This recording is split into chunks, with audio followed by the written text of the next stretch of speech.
Les feux de forêt à La Tuque se sont aggravés dans la nuit de dimanche à lundi. Les policiers sont allés avertir certains citoyens qui habitent près de la zone touchée par mesure de sécurité. Mais pour l'instant, ils sont toujours à leur domicile. C'est un feu de résident qu'on appelle, alors on parle de brûlage domestique. Une perte de contrôle, ça peut être une étincelle et on perd le contrôle du feu. C'est typique, hein, concernant les feux de cause humaine. Ça peut être du brûlage domestique, du brûlage de rebut, un feu de camp mal éteint. On alimente peut-être un peu trop en matière un feu. On parle d'un incendie de plus de 10 hectares dans le domaine Morancy à La Tuque. Les feux avaient débuté le 16 octobre dernier, avaient été maîtrisés par la Sopfeu et par la ville, mais à cause des vents violents, ils se sont aggravés. Très tôt ce matin, on a fait un survol en hélicoptère pour aller voir le comportement du feu qui a pris de l'ampleur au cours de la nuit dernière. Alors, on connaît une période de sécheresse très importante, qu'on le voit au niveau des cours d'eau, on l'a vu au niveau d'éclosions de feu au mois d'octobre, mois de septembre aussi, concernant les éclosions de feu de cause humaine pour la SOPFEU.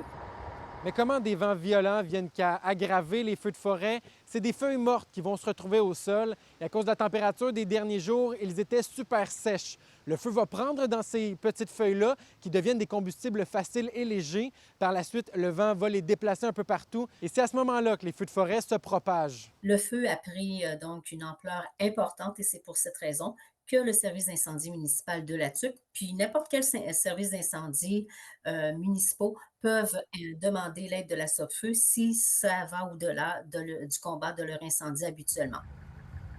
Un feu de 10 hectares, c'est quand même important. Donc, ça prend plusieurs jours avant de dire qu'il est éteint complètement parce que la moindre source de chaleur va être arrosée et éteinte par les pompiers de la SOPFEU. Un avis important d'interdiction de survol par avion ou en drone a été lancé par la Sopfeu et par la ville. En Mauricie, Maxime Dany pour Nouveau Info.